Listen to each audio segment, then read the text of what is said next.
नमस्कार। खबर रीवा से है, जहां रीवा में कांग्रेस कार्यालय पहुंचे पूर्व विधानसभा उपाध्यक्ष अमरपाटन विधायक राजेंद्र सिंह ने पत्रकारों से रूबरू होते हुए भाजपा पर निशाना साधा है।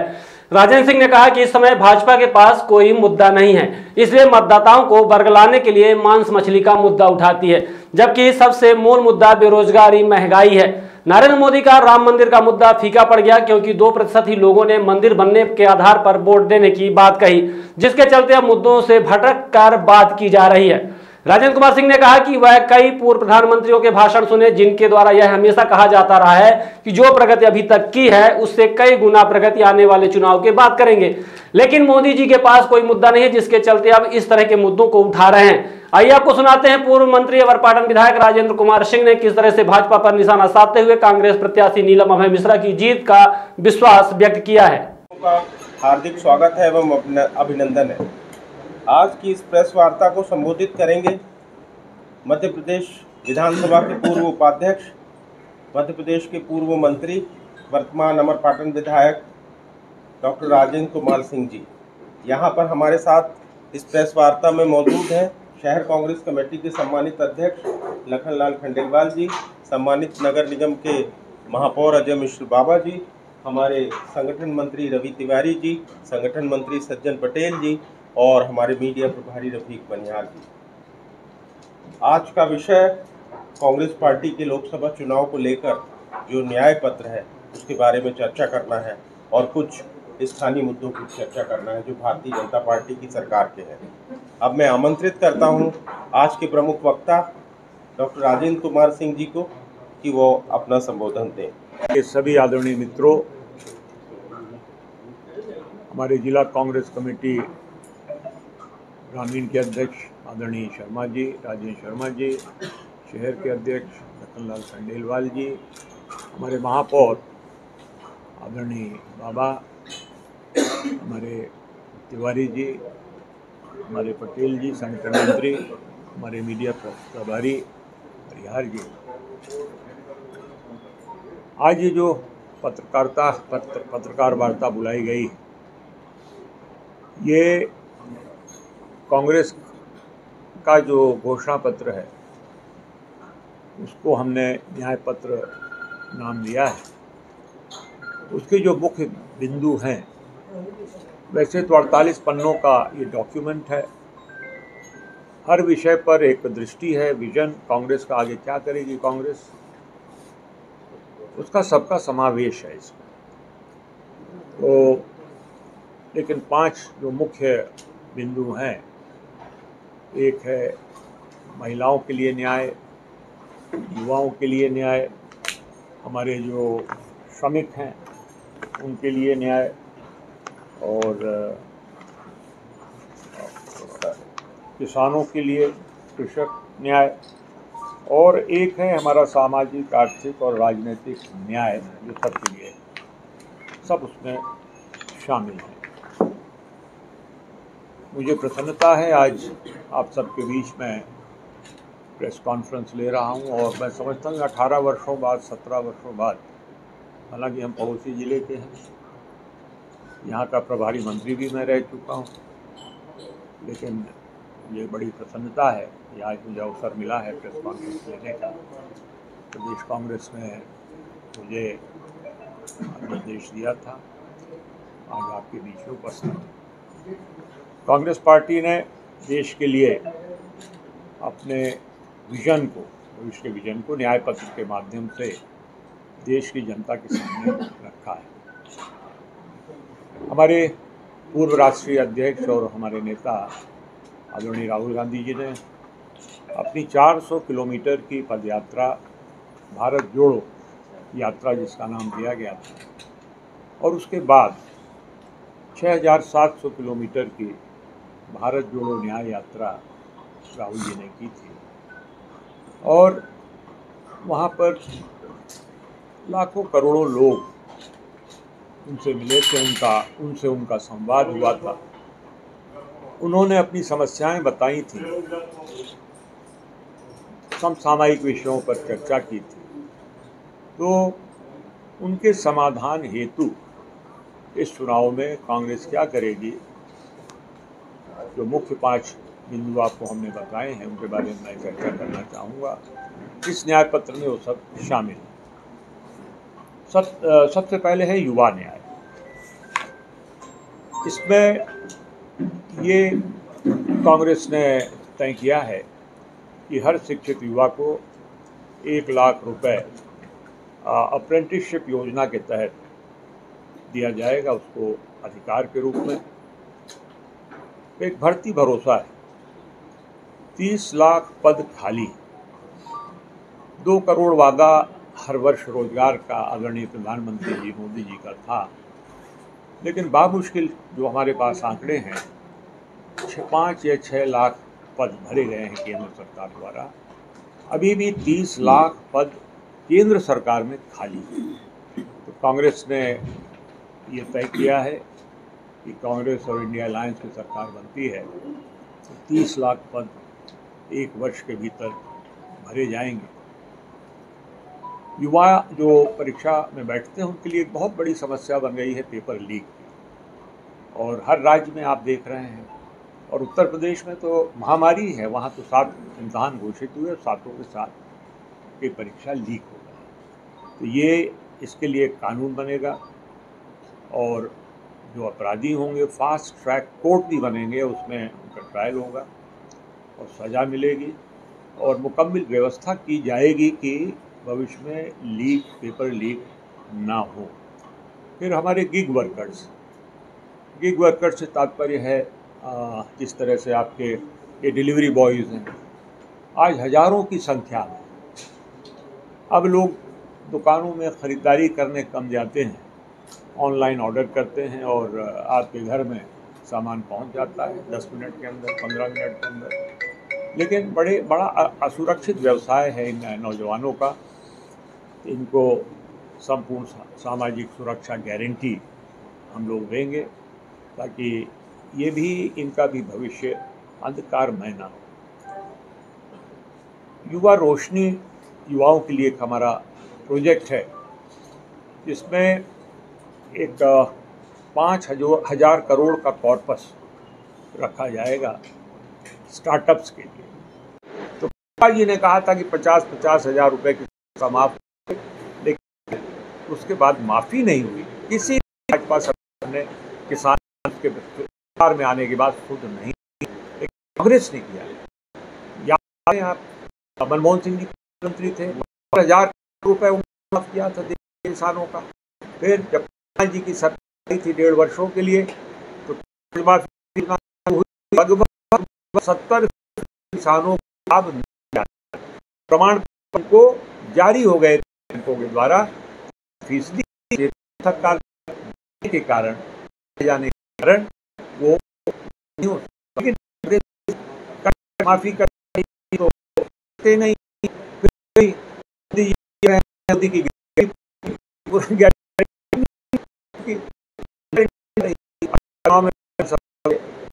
उन्होंने कि किसी को 3100 रुपये क्विंटल धान की कीमत और 250 रुपये क्विंटल गेहूँ खरीदेंगे समर्थन मूल्य, ये जी ने घोषणा की थी, आप प्रचारित भी हुई थी। देखिए कितनी बड़ी जानता, बहुत विषय का नहीं हुआ। अब कैसे भाषण में एक टेलीप्रॉम्प्टर एक यंत्र आ गया है, ये भी आप लोग जानते हैं। धान की कीमत हमेशा गेहूं से कम रहती है और गेहूं की कीमत समर्थन मूल्य में 100-150 रुपये ज़्यादा रहती है। अभी पता कर लीजिए, धान हमारी 2150 में खरीदा था सरकार, ये भी करीब इन्होंने घोषणा 27 धान की और गेहूं की और 31 रुपये धान बोरा भी न्यूनतम समर्थन मूल्य में इन्होंने नहीं खरीदा और गेहूं की का भी खरीदी शुरू हो गई। इसमें भी देख लीजिएगा कि उनको 2700 मिलते हैं कि नहीं मिलते। तो देखिए असत्य कथन और छल झूठ इनकी आदत में है लोगों के। और लाडली बहनों को मामा हम बेचारे चले गए, और पिछली भाजपा की सरकार आने में जो लाभ है इसका बड़ा योगदान था, क्योंकि लोग जो अनुमान लगाते थे और फिर मीडिया में जो सारे प्रेडिक्शंस थे वो कांग्रेस सरकार मध्य प्रदेश बनती हुई देख रहे हैं। लाडली बहना ने जो 1250 शिवराज ने महिलाओं ने चुपचाप वोट दिया, घर के पुरुषों को नहीं पता लगा और उसके बाद वोट देके अंदर हो गई। इसलिए माहौल ही नहीं, इतने वोटों से इतनी सीटें आने के बाद किसी पार्टी कितना होता है, माहौल होता है, कुछ नहीं था, बिल्कुल ठंडा था। लोग सोच रहे थे हो क्या गया, आश्चर्यचकित थे लोग। ये बहुत बड़ा वो था। फिर शिवराज ने क्या कहा कि अभी 1250 है, सरकार बनने के बाद 3000 देंगे। अब वो सरकार बने हुए तो कई महीने हो गए हैं, 3000 नहीं आया है और भी कुछ नहीं मिलती है। कब मिलती है इसका भी पता नहीं रहता है। तो हमारे इसमें खेत को इकाई हम बनाएंगे। अगर एक गांव में किसी एक किसान के खेत में ओले जब गिरते हैं, आप देखें कि उसमें से किसानी में रुचि रखते हैं या जानकारी रखते हैं, ओला जब गिरता है तो एक लाइन से गिरता है। अब गांव के ही 5-7 जो लाइन में आते हैं खेतों में फसल प्रभावित है, नष्ट हो गई, बाकी गांव की खड़ी हुई फसल। तो वर्तमान नियमों में उसको राहत नहीं मिलती। तो इसमें खेत इकाई, एक खेत को इकाई माना जाएगा, हर किसान के खेत, और 30 दिनों के अंदर वो बीमा की राशि उसके खाते में सीधे ट्रांसफ़र होगी। ये हमारी योजना है। और हिस्सेदारी का मतलब है सामाजिक, आर्थिक, राजनीतिक, हर क्षेत्र में हिस्सेदारी हर वर्ग। तो ज़रूरी है कि जानकारी हो कि किस वर्ग की कितनी आबादी है। हमारा सेंसस तक नहीं हुआ है और पिछला सेंसस 2011 में हुआ, 2021 ये परंपरा है, ये प्रैक्टिस है कि हर 10 वर्ष में सेंसस होता ही है। उसमें भी गणना होती है, जातिगत नहीं होती है, लेकिन आर्थिक स्थिति क्या है लोगों की, ये उस पत्र में, उस सर्वेक्षण में झलकती है। 10 वर्षों से नहीं हुआ है या 12 वर्ष हो गए हैं नहीं हुआ है। इसमें जातिगत जनगणना होगी और कितने पिछड़े वर्ग के हैं, पिछड़े वर्गों में भी अन्य जातियां उसमें समाहित हैं। बहुत सारी जातियां हैं, उनकी क्या संख्या है, दूसरे वर्गों में कितनी जनसंख्या है वो गिनती होगी, और उनकी आर्थिक स्थिति क्या है।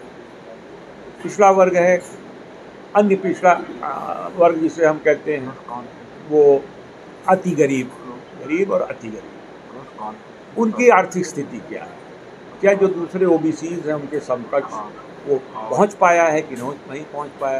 ये सारी चीज़ें उस हमारे जो जनगणना होगी उसमें झलकेगी। फिर आरक्षण का हक, अभी आरक्षण की सीमा, अनेकों जजमेंट आए हैं सुप्रीम कोर्ट के और कई राज्य सरकारों ने बढ़ाने की कोशिश की, लेकिन 50% कट ऑफ है, उससे ज़्यादा नहीं कर पा रहे। तो कांग्रेस पार्टी जनगणना को ध्यान में रखकर जो सर्वे होगा, अगर आवश्यकता पड़ेगी तो 50% के कैप को हटाएगी ताकि जो और गरीब हैं उनको और ज़्यादा आरक्षण मिल सके। और इसके लिए संवैधानिक संशोधन की आवश्यकता पड़ती है अगर, तो वो भी कांग्रेस करेगी। फिर आजा अनुसूचित जाति, अनुसूचित जनजाति सब प्लान, एक इनके लिए अतिरिक्त से बजट आता है, केंद्र सरकार देती है, राज्य सरकार भी अपने बजट में उसका प्रावधान करती है। तो इनकी जितनी जनसंख्या है उसके अनुरूप उतना प्रतिशत बजट इन हमारी जो योजना है, सब प्लान्स हैं, उसमें आवंटित हो। ये हम लोग सुनिश्चित करेंगे। फिर इसके बाद है कुछ ज़िले ऐसे हैं जहां शेड्यूल का ही अपने पड़ोस का ले लीजिए, और उमरिया पहले एक ही थे, अनूपपुर, शहडोल, उमरिया एक ही जिले, वहाँ मात्र 8 में से 1 सीट सामान्य है, बाकी सब आरक्षित है, और वो भी आदिवासियों के लिए, शेड्यूल्ड ट्राइब्स के लिए। तो जहाँ संख्या ज़्यादा होगी तो हम उसमें पेशा कानून लागू करेंगे। पेशा कानून का अपना अलग अवधारणा है, जिसमें स्थानीय स्तर पर ही निर्णय लिए जाते हैं, काउंसिल बनती है आदिवासियों की, और जो सामान्य पंचायती राज है वो नहीं लागू होता, पेशा जहाँ अपन लागू करते हैं। ये हमारी जो न्याय पत्र है हमारा, उसका वो भी इसमें कवर्ड है। यानी हर तरह की जो हेल्थ से संबंधित परेशानी है, आवश्यकता है, सब इस योजना से कवर की गई है। और इसके बाद हमारे हाँ, फिर एक सामाजिक सुरक्षा योजना है जो मजदूरों के लिए और वर्कर्स के लिए जो एक्सीडेंट्स होते हैं, उसकी मृत्यु होती है, या उनका जीवन बीमा है, उनका टोटल बीमा से कवरेज सबका, मजदूरों का और जो वर्कर्स हैं शहर में, गांव में, उनका किया जाएगा। और एक है सुरक्षित रोजगार। आप भी शायद इससे सहमत होंगे कि अभी जो व्यवस्था चल रही है उसमें हर विभाग में करीब करीब, चाहे केंद्र सरकार का हो चाहे राज्य सरकार हो, आजकल कॉन्ट्रैक्ट व्यवस्था शुरू हो गई और कोई स्थायी रोजगार नहीं दिया जाता है, जिससे हमेशा दुविधा रहती है काम करने वाले को, कब निकाल दिया जाए, उसको कोई उसके अधिकार नहीं मिलते, सुविधाएं नहीं मिलती। तो ये कॉन्ट्रैक्ट वाला सिस्टम ख़त्म करके स्थायी रोजगार वाली व्यवस्था कांग्रेस पार्टी की सरकार बनती है तो हम लोग करेंगे। फिर किसान न्याय, ये एक बहुत महत्वपूर्ण हमारा विषय है, किसान न्याय का। इसमें एक तो है सही दाम। आज देखें, हमारा किसान आंदोलित है देश भर का, और ख़ास करके चूँकि दिल्ली नज़दीक है उत्तर भारत के राज्यों से, तो वहाँ के लोग जल्दी पहुँच पाते हैं, और मध्य प्रदेश या अन्य प्रांतों के लोग किसान चाह कर भी नहीं पहुँच पाते, क्योंकि यहीं रेलवे स्टेशन से उतार दिया जाता है।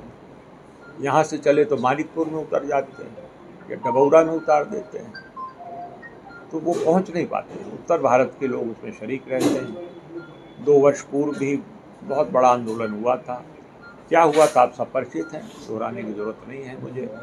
तो ये वहाँ पर अपने समर्थन मूल्य की मांग कर रहे हैं। समर्थन मूल्य अभी दिया जाता है, MSP में खरीदी होती है निसंदेह, लेकिन बहुत कम राशि। किसानों की जो लागत है, और लागत बढ़ती जा रही है, आप सहमत होंगे कि जो खाद लगती है, यूरिया हो, DAP हो, या कीटनाशक लगते हैं, बीज जो लगता है, सबके दाम बहुत ऊपर हो गए, बढ़ गए, और उसके अनुरूप जो अभी समर्थन मूल्य है वो पर्याप्त नहीं है।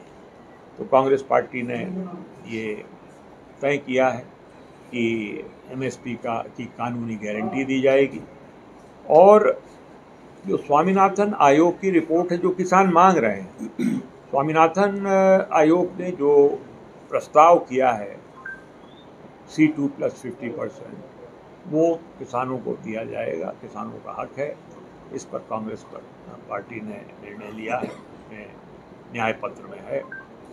और फिर उचित आयात निर्यात नीति, अभी आपने देखा होगा कहीं कहीं अचानक निर्यात खोल देती है सरकार गेहूं का या चावल का, और यहाँ पर भावों में बड़ा फ्लक्चुएशन हो जाता है।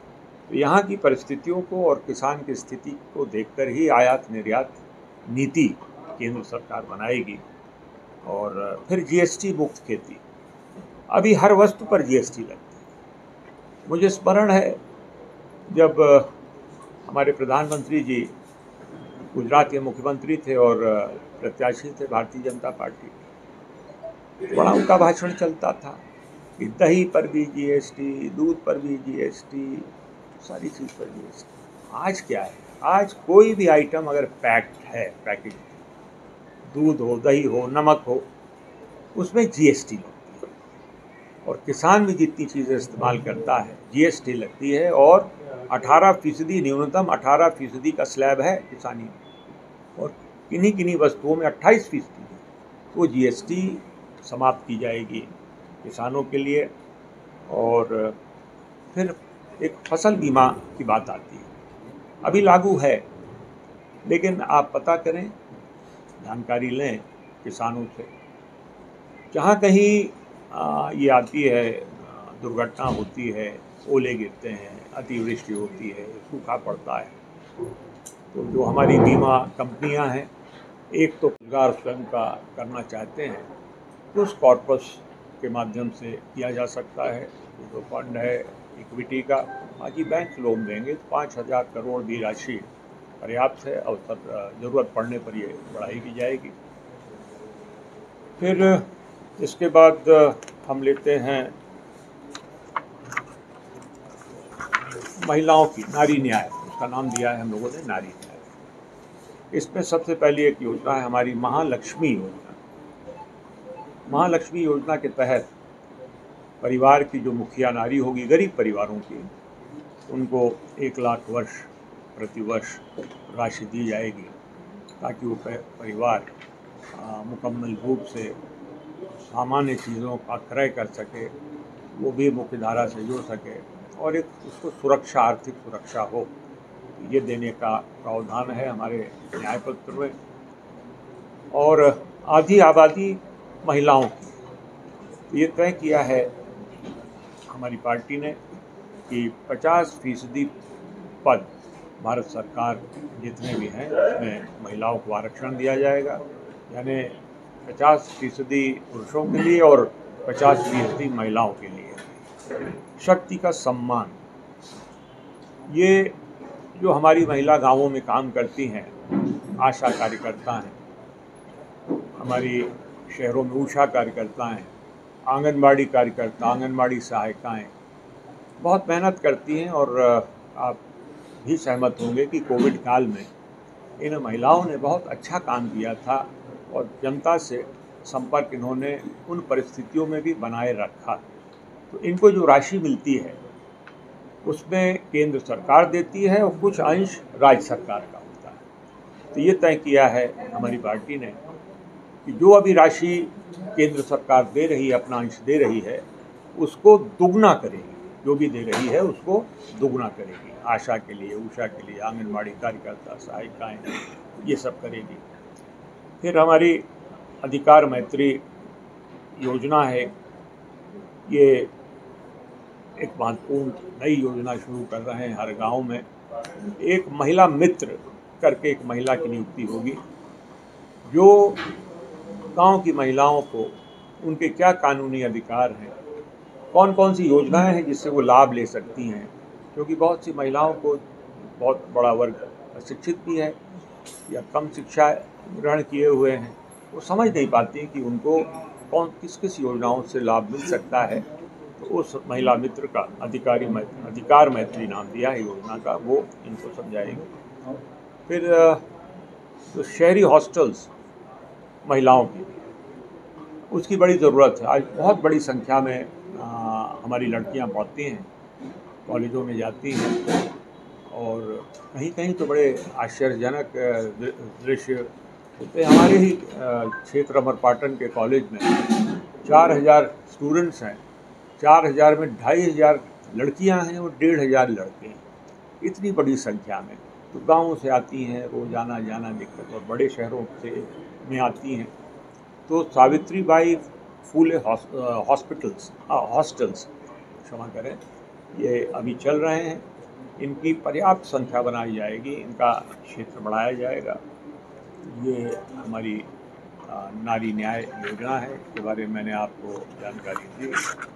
फिर एक श्रमिक न्याय है, जो हमारा एक कमज़ोर कड़ी है हमारे समाज की, जो गांवों में भी श्रम करती है, शहरों में भी बड़ी मात्रा में काम करती है, और हमारी अर्थव्यवस्था का जो पहिया है, बिना इनके सहयोग योगदान के चल नहीं सकता से। इनके लिए भी न्याय देने के लिए योजना है। एक तो जो प्रधानमंत्री रोजगार योजना शुरू की गई थी, मनरेगा, महात्मा गांधी ग्रामीण रोजगार योजना, उसमें अभी जो प्रावधान है अलग अलग ज़िलों में थोड़ा सा अंतर है, लेकिन रीवा में भी मुझे लगता है 223 रुपये से ज़्यादा प्रतिदिन मजदूरी नहीं होगी। अब 223 रुपये अगर आप देंगे इस महंगाई के समय में, जहाँ हर चीज़ की कीमतें बढ़ गई हैं, तो उसका गुजारा तो नहीं होगा। और गुजारा नहीं होगा इसलिए वो काम करने वहाँ नहीं आएगा, वहाँ काम नहीं करेगा तो पलायन होगा, बाहर जाएगा। तो हमारे यहाँ के श्रमिक, कोई महाराष्ट्र चला जा रहा है, कोई गुजरात चला जा रहा है। ये हर राज्यों में ये स्थिति, उत्तर भारत के राज्यों से, दक्षिण में नहीं है ये स्थिति, लेकिन उत्तर भारत के राज्यों से, चाहे बिहार हो, उत्तर प्रदेश हो, हमारा प्रांत हो, और भी तमाम प्रदेश हैं, उनका पलायन होता है दूसरे शहरों में। और वो खुशी खुशी नहीं जाते हैं, क्योंकि परिवार से दूर रहना पड़ता है। वहाँ किन परिस्थितियों में काम करते हैं, पैसा उनको मिलता है नहीं मिलता, बहुत सारे विवाद खड़े होते हैं। तो ये तय किया है हमारी पार्टी ने कि मनरेगा के तहत मजदूरी बढ़ाकर 400 रुपये प्रतिदिन किया जाएगा, और इसका समय समय पर रिवीजन भी होगा आवश्यकतानुसार। तो मजदूरों को 400 रुपये प्रतिदिन, और शहरी रोजगार गारंटी भी शुरू करेंगे। जिस तरह से मनरेगा है, रोजगार गारंटी ग्रामीण अंचल की है, तो शहरों में भी इस योजना की शुरुआत पार्टी करेगी, और उसके लिए भी जो उचित दर होगा वो निर्धारित करेगी। फिर हमारा सबको स्वास्थ्य योजना एक बहुत महत्वपूर्ण ये योजना है, और राजस्थान में ये अशोक गहलोत जी ने इसकी शुरुआत कर दी थी, लोगों को लाभ भी मिलने लगा था। इस योजना के तहत प्रत्येक परिवार को, जो गरीब परिवार है, सामान्य परिवार है, ये सबके लिए होगी करीब करीब। उस योजना के तहत 25 लाख रुपए तक का हेल्थ कवरेज होगा। 25 लाख रुपए, इसमें सब तरह के ऑपरेशन हैं, ट्रांसप्लांट्स हैं, kidney transplant, heart transplant, liver transplant, आप जानते हैं कितने महंगे होते हैं। फिर आफ्टर ऑपरेशन हेल्थ केयर जो होता है, वो भी एक लंबी